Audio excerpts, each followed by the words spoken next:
Assalamualaikum warahmatullahi wabarakatuh. Jumpa kembali dengan saya Bung Warta. Ngopi bareng Bung Warta, bukan ngomong kosong. Sobat, malam ini tanggal 30 September. Malam ini tanggal 30 September nih 2021. Besok tanggal 1 Oktober. Artinya ya kalau dikenang hari ini adalah peristiwa berdarah 30 September. Tragedi 30 September, tewasnya 7 jenderal yang menjadi pahlawan revolusi. Malam ini kejadiannya. Terlepas dari pro kontra atau ada yang beranggapan bahwa sejarah tentang G30S ini masih kontroversi, kemudian ada pihak-pihak yang ingin diluruskan sejarahnya. Tapi bagaimanapun juga ini adalah kenangan masa lalu yang harus menjadi sebuah cermin bahwa adanya perpecahan, adanya pengambil alihan kekuasaan atau adanya trik-intrik dalam kekuasaan, entah siapa yang bermain gitu kan. Karena kan versi-versi itu kan banyak versi gitu. Siapa yang mendalangi gerakan ini? Ada yang menyebutnya ini gerakan cepet-cepetan gitu, cepet-cepetan antara PKI dengan TNI gitu kan. Ada yang menyebut seperti itu kan. Karena memang pada saat itu hubungan antara Partai Komunis Indonesia, pimpinan DN Aidit dengan TNI yang dikomandoi oleh Nasution dan Ahmad Yani memang kurang itu. Jadi memang ini berseberangan gitu. Ditambah dengan isu pembentukan angkatan kelima juga, angkatan kelima buruh tani yang akan dipersenjatai ini kan menjadi memanas. Akan dipersenjatai ini angkatan kelima untuk membantu konfrontasi dengan Malaysia. Karena pada masa-masa itu Indonesia sedang panas ini hubungan diplomatiknya dengan Malaysia nih. Sangat panas hubungannya, maka antara TNI dengan Partai Komunis Indonesia ini berseberangan ini.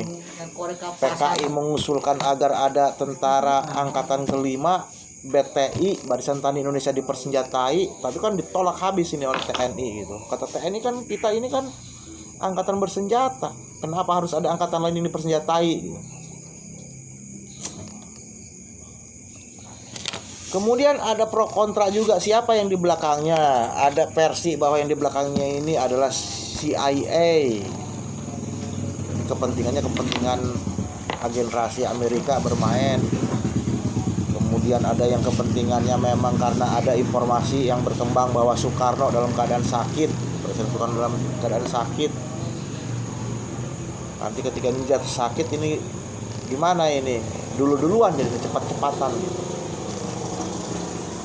Secara memang harus diluruskan, tapi saya tidak akan terlalu dalam bicara soal itu. Pro kontra, dinamika di belakang itu ya memang perlu ditelusuri, dicari kebenaran sejarahnya. Itu adalah tugasnya para sejarawan gitu. Kumpulkan gitu. Agar nanti pelajaran buku sejarahnya itu sesuai dengan sejarah yang sebenarnya. Saya lebih ingin bicara soal kenangan bagaimana ketika tanggal 30 September di masa kecil kita menanti ada sebuah film G30S PKI. Ditunggu kan itu pada saat masa televisi itu baru TVRI ya. Kalau nggak salah itu nanti penayangannya sekitar setelah Dunia Dalam Berita itu langsung itu main filmnya. Pada saat 30 September setelah Dunia Dalam Berita jam 21, biasanya Dunia Dalam Berita itu setengah jam, berarti dari jam 9 sampai jam setengah 10 malam. Itu biasanya langsung pemutaran film G30S PKI. Jadi jangan dibayangkan bahwa kondisinya itu sama seperti sekarang yang televisi banyak, sinetron banyak gitu kan, pindah-pindah channel. Ditambah lagi televisi juga udah mulai kita malas nontonnya, udah pindah ke nontonnya lebih kepada medsos, kepada YouTube. Di masa itu kan hiburan hanya televisi, hanya nonton TV TVRI gitu. Kemudian yang disetelnya juga filmnya pada tanggal 30 September itu adalah film G30 SPKI. Yang pada saat itu ya nggak ada sensor-sensoran kan, nggak ada sensor, nggak ada apa gitu, semua orang bisa nonton. Komisi penyiaran kan belum ada, aturan tidak seperti sekarang kan. Maka saya yang masih bocah juga SD kelas 1, kelas 2 itu sudah mulai nonton film itu kalau malam. Takut memang nonton film itu, takut. Film G30 itu takut karena ada adegan-adegan yang ngeri gitu, ngeri. Misalnya bagaimana ketika ada jenderal yang ditembak kemudian dia diseret dengan darah yang berlumuran, anaknya ngejar dengan histeris, darahnya kemudian dibasuhkan ke muka gitu kan sambil nangis histeris. Adegan-adegan gitu kan sangat terkenang gitu untuk usia anak-anak kala itu. Kemudian bagaimana ketika di lubang buaya kemudian jenderalnya ada yang ditarik, kemudian ada anggota yang anggota pemuda PKI yang itunya apa itu namanya, kalau perempuan kan Gerwani itu, kalau yang laki-lakinya apa ya, bagaimana dia membawa silet gitu, adegannya ada silet dicabut dari biliknya itu, dari gedek gitu, dari dinding bambu itu dicabut gitu kan, disiletkan, darah ini merah, jenderal semerah penderitaan rakyat itu kan, adegan disiletnya gitu kan. Itu kan sungguh adegan-adegan yang selalu akan terekam dalam memori seorang anak. Saya sebagai seorang anak pada saat itu. Bagaimana kemudian ketika kita habis nonton film itu terbawa ke mimpi, semakin memperkuat memori itu. Ditambah dengan ketika kita besoknya berangkat sekolah, itu kemudian menjadi perbincangan gitu antar kanak-kanak yang ya sama-sama nonton gitu malamnya. Bagaimana sama-sama bercerita tentang kengerian nonton film itu sampai hari ini masih teringat.